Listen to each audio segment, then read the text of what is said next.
How does one cranberry greet another cranberry during the holidays? Cranberry Christmas!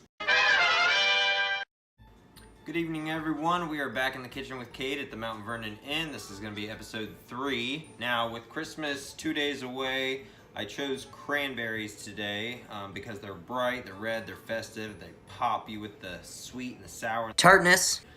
So it's going to be a perfect choice. Really, today's recipe only has 9 ingredients, so it's going to be easy. Let's get started.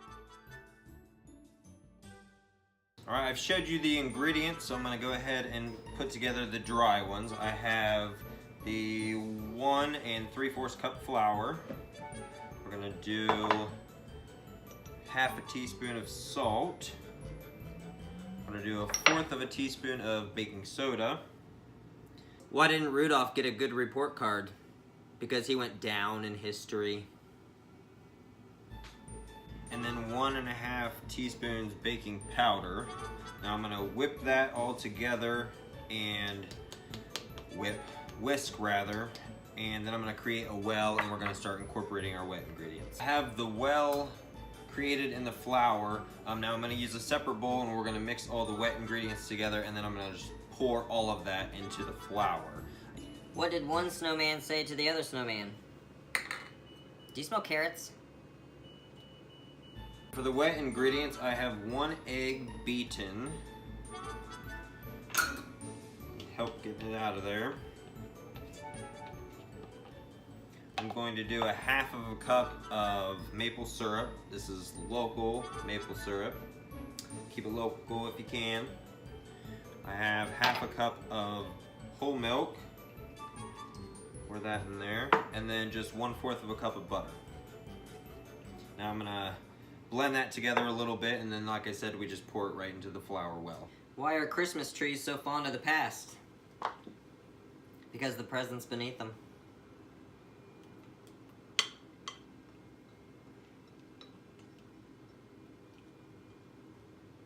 That took a little longer to pour out than I thought. And then we're gonna start folding in about 1 cup.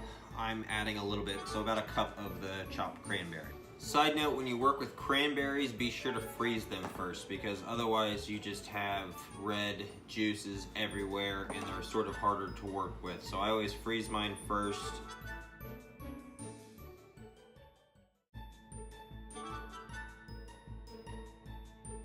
And then pop them in the 375-degree oven for about 15 minutes. I'm probably gonna go shy of that just because I like mine super moist.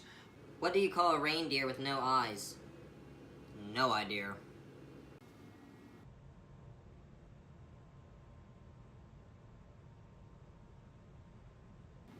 While the muffins are in the oven, I'm gonna work on a little unconventional kind of icing. I'm gonna do it with flour, milk, vanilla, butter, and sugar instead of using your regular confectioner's sugar.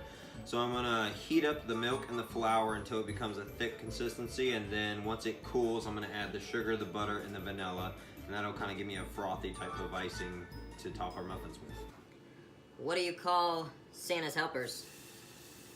Subordinate clauses. Turns out joke was on me. The recipe had the muffins in there for 15 minutes. However, I just checked at 10 and the top was getting sort of browned and it was getting really hard, so I pulled them out and I did the toothpick test, but the inside was still a little bit wet. So what I did was I covered them with some aluminum foil and then put them on the bottom rack of the oven and lowered the temperature to 350, and we're gonna keep them in there a couple more minutes. So I honestly wouldn't recommend that method of making icing. Now, here's my reasons why. So when I put the flour and the milk together, it says that it's gonna get thick. Obviously, that's basically the precursor to a roux. However, when I let it cool and then incorporated it with the sugar and the vanilla and what else was there? Sugar, vanilla, and butter. It started to congeal a little bit, and then it tastes like tapioca pudding. So exactly like tapioca pudding. So snack pack tapioca pudding. So with that in mind, I have an idea. The taste is there. It's just not the right consistency that I wanted. I wanted to be able to pour it on top of the muffins, and then dress it with a cranberry. But every baker knows how to improvise. So what I did is I'm gonna go ahead and put it in my icing machine, and I'm going to fill each muffin with this beautiful mixture, and then let them cool in the freezer for probably 5 or so minutes just to let them set. How did Scrooge win the football game? Because the ghost of Christmas passed.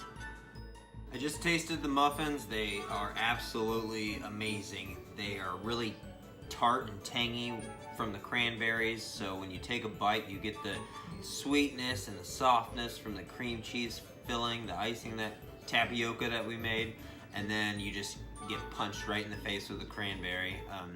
Punched right in the face with a cranberry isn't a technical term, however, that's literally what it tastes like. So then basically in the morning, the guests, most of my muffins are sort of a knife and fork kind of muffin. It's really hard to get every ingredient in one bite, so generally I like to dissect it so I can make the best of each bite. But in the morning, here's what I envision. The guests are going to be able to split the muffin in half, and then you're just going to have this avalanche of delicious tapioca coming out. So tapioca with the tang and the tart of a cranberry, are you kidding me? So hello from the other side. This has been very fun. We can call this our holiday edition. The cranberry muffins, they're absolutely amazing. Don't forget that we are running a New Year's Eve special. If you come stay with us December 31st, you get all this plus a room for $95. You can't beat it. If you're interested, go to our website, the Mount Vernon Inn blog.com, and you can book through there, or just give us a call, 740-392-9881. Eventually these will become ingrained in your mind, but really we're just having a lot of fun here, so if you want to come check us out, book.